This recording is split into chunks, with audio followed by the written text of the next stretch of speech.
Fala galera, beleza? Galera, é o seguinte, muita gente no canal aí começou a perguntar. O BVTech é um canal que eu compartilho a minha experiência, né, com tecnologia. Aí o pessoal, e o carro elétrico? O que você acha do carro elétrico? Começaram a perguntar para mim.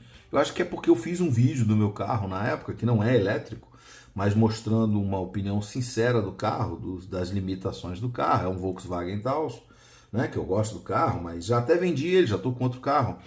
Mas o fato não é esse, o fato é que muita gente começou a perguntar, associar o BVTech tecnologia com carro elétrico. E eu achei interessante fazer esse vídeo para compartilhar o que eu pesquisei, o que eu vi, as discussões todas, né?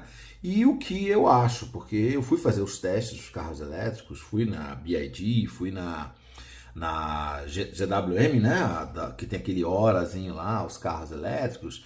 Fui ver os carros híbridos também e comecei a pesquisar, porque quem gosta de tecnologia também quer que o seu carro tenha tecnologia, né? Fui olhar as máquinas elétricas aí, né? E os preços são preços realmente apaixonantes. Tem carro que você compra por cento e poucos, né? E aí você vai fazer o test drive e você fica doido. Então, eu queria dividir essa análise aqui e gostaria que vocês participassem nos comentários aí e falassem a opinião de vocês. Então eu vou levantar algumas questões aqui que devem ser amplamente discutidas e pensadas por quem vai comprar um carro elétrico. Primeira questão que a gente tem que falar é do carro propriamente dito, né? Por que do carro? Porque ele é um carro, é uma inovação, né? Ele está chegando com tudo e você normalmente tem que ir à concessionária fazer o test drive. E na hora do teste, gente, você se apaixona no carro. Ele tem um arranque bacana, ele é super confortável, ele é bonito, tem tecnologia, tem as telas, e você fica realmente apaixonado pelo carro, né? Mas aí ficam algumas coisas. Eles vão falar que você não paga IPVA, alguns estados você não paga IPVA. Eles vão falar do gasto, da grana de gasolina que você não vai ter. Ele vai te dar uma garantia, às vezes, de, sei lá, 5 anos, entendeu? Aí você fala, cara, não vou pagar IPVA, minha gasolina vai ser lá embaixo. Teste, o carro custa 100k, 100 mil reais, cento e poucos mil. Só de IPVA que eu vou economizar vai cair tanto. Aí vai ser isso, vai ser aquilo. Te convence e você compra o carro, né? Tá com garantia mesmo, se der problema, eles vão resolver o problema do carro. Então você é totalmente envolvido a comprar o carro elétrico.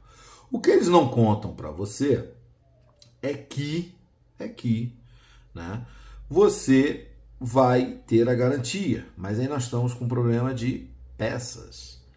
Você não tem peça no paralelo. Você não vai procurar peça no paralelo, porque não existe. Não tem peça no paralelo. Aí você, não, tudo bem, então eu vou comprar na concessionária se der algum problema, desgaste de peça, essas coisas. Falta. O mercado está desabastecido. Então, se você não tiver um segundo carro, por mais que esteja na garantia, tem vários relatos na internet com problema de peças. Mas tudo bem, é uma questão transitória, né? Outra questão da garantia, você carrega o seu carro e dentro do seu carrozinho tem uma tomadinha, tem um transformadorzinho que vai carregar para a bateriazinha lá. Se esse aparelhinho quebrar, de quem é a culpa, né? Tá na garantia? E se for uma descarga elétrica da concessionária? E se você fez uma instalação elétrica ruim na sua casa? Quem é que assume isso daí? Entendeu? O que vai ser realmente coberto pela garantia ou não? Então são questões que você deve começar a pensar, né? Porque se você vai ficar muito tempo com o carro, vai passar da garantia com o carro, você tem que imaginar como é que vai ser depois não levar na concessionária, levar numa outra oficina. As outras oficinas vão estar preparadas para o carro, né? E a outra coisa, revenda. Quem vai comprar um carro elétrico usado, né? Com uma bateria que já não é 100%, né? Ela é, sei lá, 80%. Quem é que vai fazer esse investimento no carro elétrico, né? Então são questões que a pessoa tem que pensar. Outra coisa, um carro desvaloriza muito quando tem facelift. Imagina quando a tecnologia, né, de força dele, de combustão dele, né? Aqui energia solar, energia elétrica, ela mudar. Você muda o tipo de bateria, muda o tipo de carregamento. o seu carro vai ficar obsoleto rapidamente. Porque se você tem um carro que demora 6 horas para carregar e chega um outro carro que carrega em 8 minutos, como é que vai ficar a desvalorização do seu carro? Será que ele vai aceitar upgrade, essas coisas? Então são dúvidas, gente, que ficam em relação ao carro, né? Além disso, tem muita gente que não se questiona um outro aspecto, que é a questão da bateria. A bateria num carro elétrico, se um carro elétrico pegar fogo, você não apaga ele, né? Você não apaga. Aí você chega na concessionária para visitar o carro, e aí você conversando com os vendedores, eu acho engraçado o papo do vendedor. Aí ele fala, mas o senhor já viu um carro tanque, um caminhão tanque pegando fogo? Eu falei, não, eu nunca vi. Mas eu também não vou colocar um caminhão tanque na minha garagem, na minha casa, entendeu? Eu vou colocar, é um carro elétrico. E se ele pega fogo, como é que eu faço para apagar ele? Eu não apago, entendeu? Então você tem que ter uma vaga específica, tem que ter os consultores, tem que pensar nessas medidas, porque existe a probabilidade, existe, é mínima, tudo bem. Não é toda hora que está pegando fogo o carro, mas como é que você vai proteger a sua residência, sua casa, com relação a um possível incêndio de um carro elétrico? Porque foi feita uma ligação errada, muitas vezes, no carregamento doméstico, né? E aí sobrecarrega, e aí o que acontece? É complicado, né? Em relação a isso, é interessante que eu já vi que você tinha a bateria do carro elétrico, né? Que ela tem um custo muito alto. E aí o que eles fizeram? Eles pegaram ela e fracionaram ela. O pessoal está fracionando. Algumas eu não sei qual é a marca que tem assim, que vem com a bateria. Eu vi a tecnologia, o pessoal comentando, né? Ele vem essa bateria fracionada. Então o que acontece? Você vai fracionando o custo dos módulos. Então se ela começa a ter problema, você testa. O problema é esse módulo, eu só troco esse módulo. Então o custo já fica mais barato. E por que eu estou falando isso? Porque da mesma forma, eles estão tentando, se eu tenho um curto num módulo desse e ele começa a pegar fogo, eu começo a fazer o isolamento dele para não passar para o outro. Eu já vi essas medidas de segurança. Por quê? Porque a indústria está preocupada com isso. Tá? Ela está preocupada porque ela vê que é um problema real, que é o incêndio de um carro elétrico. Né? Então o carro elétrico tem uma série de questões que devem ser levantadas por quem vai comprar o carro elétrico. Né? Será que vale a pena? Será que não vale a pena? É uma primeira dimensão. A segunda dimensão que eu gostaria de colocar aqui é a manutenção, ok? A manutenção do carro elétrico é um detalhe. Primeiro, é uma manutenção plenamente hoje proprietária. Você só vai conseguir peça, mudança, aquilo na fabricante do carro. Tá? Não é que nem uma Mercedes, uma BMW, isso aqui que você tem marcas da Bosch, marcas paralelas, você até consegue dar a manutenção no carro. Ok? Por mais premium que o carro seja. Aqui você está escravo realmente, mas tudo bem, talvez isso não seja o principal problema. Mas a manutenção significa que o pneu do carro elétrico é diferente, as peças estão faltando e existe uma questão de você estar fornecendo esse carro para o mercado, mas você tem que fornecer peças também. E as peças não estão em abundância, talvez seja uma limitação do momento de mercado e logo em 1 ano, 2 anos eles vão resolver essa questão das peças. Né? Mais do fornecimento de peças, mas sempre existe a questão do custo dessas peças. Quanto que custa cada peça dessa? O jogo de pneu, posso trocar o pneu, posso fazer isso. O que eu posso fazer no carro elétrico, se não vou ser tão proprietário daquela rede, daquela concessionária? Né? Primeiro ponto.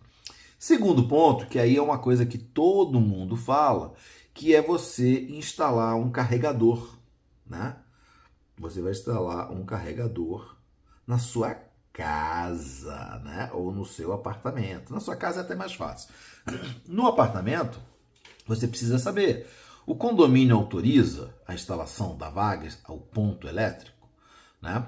A concessionária aí da sua cidade, ela autoriza um aumento de carga do prédio? Porque o prédio tem que ter carga para isso aí. Ou somente alguns moradores vão poder ter o carro elétrico? O laudo do bombeiro permite? Vocês já perguntaram isso? Bombeiro? O laudo do bombeiro permite que tenha carro elétrico? Todos os moradores tenham carro elétrico? Qual é o risco de incêndio, de socorro? Onde é que deve ser a vaga do carro elétrico dentro da edificação? Vocês já viram? No condomínio também, seguro. O seguro do imóvel, ele impacta com o carro elétrico? Você criando... Por quê? Por que eu falo todas essas coisas aqui? Porque a vaga de um carro num condomínio, ela é para estacionar. Estacionar. Né? Normalmente nas convenções está lá.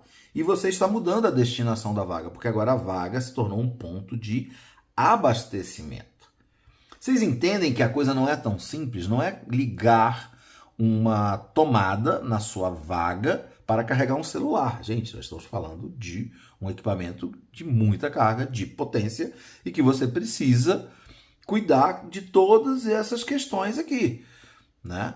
E aí, alguns condomínios estão liberando, achando que é só colocar uma tomadinha, só que isso impacta na carga do prédio.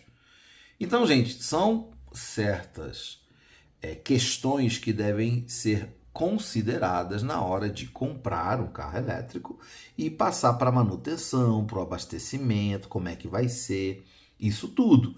Então, são questões relevantes, tá? Que eu acho que são importantes e que eu estou levando hoje porque eu já participei de algumas discussões que envolvem tudo isso, até no condomínio, no prédio, as pessoas querendo botar um carregador e a gente foi ver e falou, olha, não tem condição de colocar carregador para todo mundo, né? Teria que ter uma vaga do prédio para fazer, porque um shopping, um supermercado, a estrutura elétrica daquele ambiente é diferente da estrutura de um prédio residencial. Então, uma série de questões aí são levantadas. Algumas construtoras já estão dimensionando o seu edifício, o seu empreendimento para essa estrutura de carro elétrico. No entanto, eles dependem de quem? Da fornecedora de energia. O prédio pode estar aqui lindo, maravilhoso, mas a energia vem de uma fornecedora aqui e ela vai falar, ó, eu não consigo essa potência para você colocar carro elétrico em todas as vagas. Então, é um problema. Não significa que só o privado resolva. Esses problemas todos da tecnologia que eu estou colocando aqui, tanto da bateria, do fogo da bateria, normalmente ela num processo de carga, ela pode dar um curto. E essa série de problemas que eu estou colocando aqui devem ser considerados. Hoje, por exemplo, tem uma situação que é uma situação interessante, né? De cada usuário, né? Por exemplo, eu acho que o carro elétrico ele é muito bacana para alguns usuários. Por exemplo, vamos falar de um usuário aqui. A pessoa não tem problema em gastar 100k ou 200k na compra de um carro. Esse dinheiro para ela não é importante, não faz falta, né? Não faz falta, então paciência.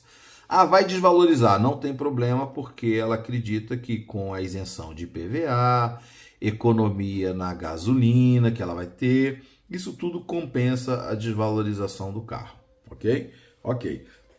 Segundo, ela tem uma economia grande porque ela mora em casa, ela tem o fornecimento, tem as placas solares lá, então ele tem placas, tem a fotovoltaica lá.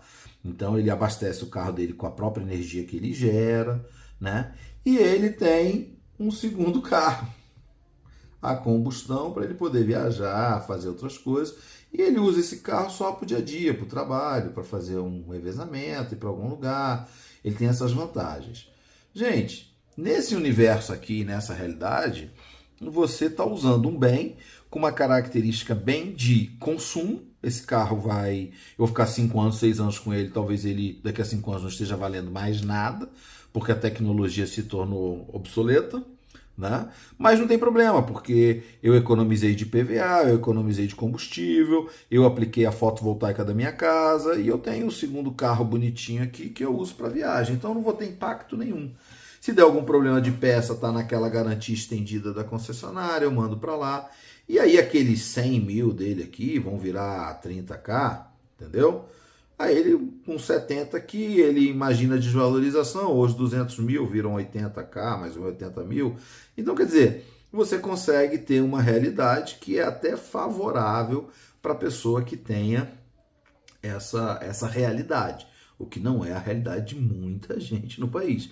Muita gente vai ter dinheiro para pagar 100 até 200 mil num carro, mas não tem grana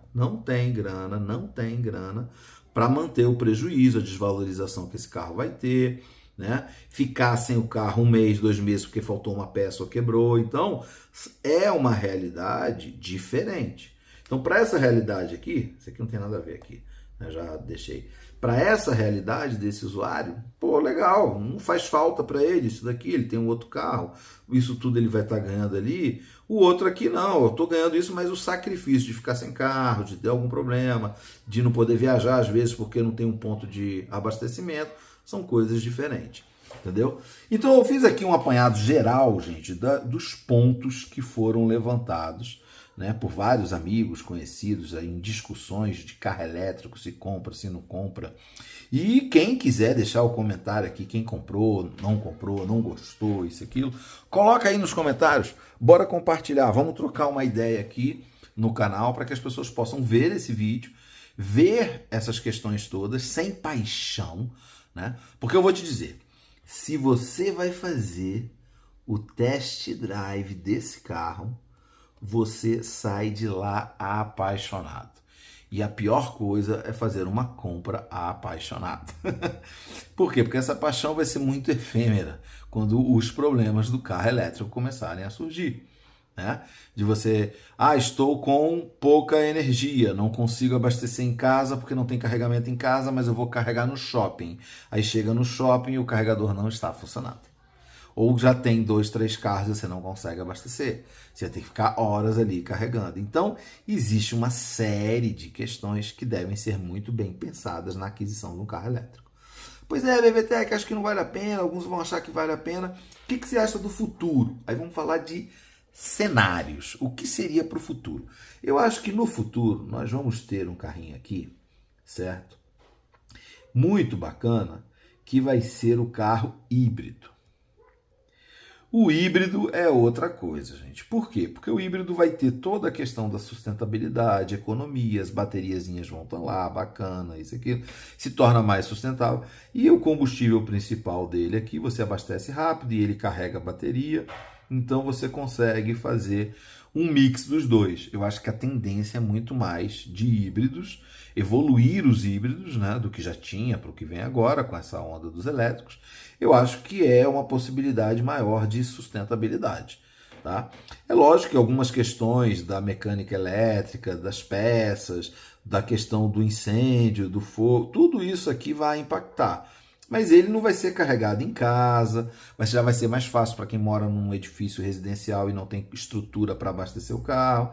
Você vai poder parar no posto. Então, o híbrido, eu acho que ele vai ser uma solução mais razoável aí para o mercado, tá? Eu apostaria num cenário nesses daí. Eu acho que os elétricos, eu acho que não vai ser uma tendência muito boa, tá ok? Então é isso, galera. Vocês perguntaram, o pessoal no canal queria saber a opinião. Eu abri o canal aí colocando a minha opinião, tá? De quem gosta de tecnologia, gosta de pesquisar tecnologia, de quem assistiu muitos vídeos, de quem conversou com colegas que têm carro elétrico, pessoas que eu fiz o teste de carros elétricos, fui lá olhar e ponderar e ver e falei, olha, consegui resumir todas as questões que a gente discutiu, até de instalação de wallbox, de ponto de carga no prédio residencial, com toda aquela lista que eu falei ali, né? Não é simplesmente instalar uma tomada para um carregador de celular. É muito mais complexo do que isso. Beleza, galera? Então é isso. Se inscrevam no canal, curtam aí e deixem seus comentários, porque é isso aí que vai agregar ao vídeo. Beleza? Valeu, até mais!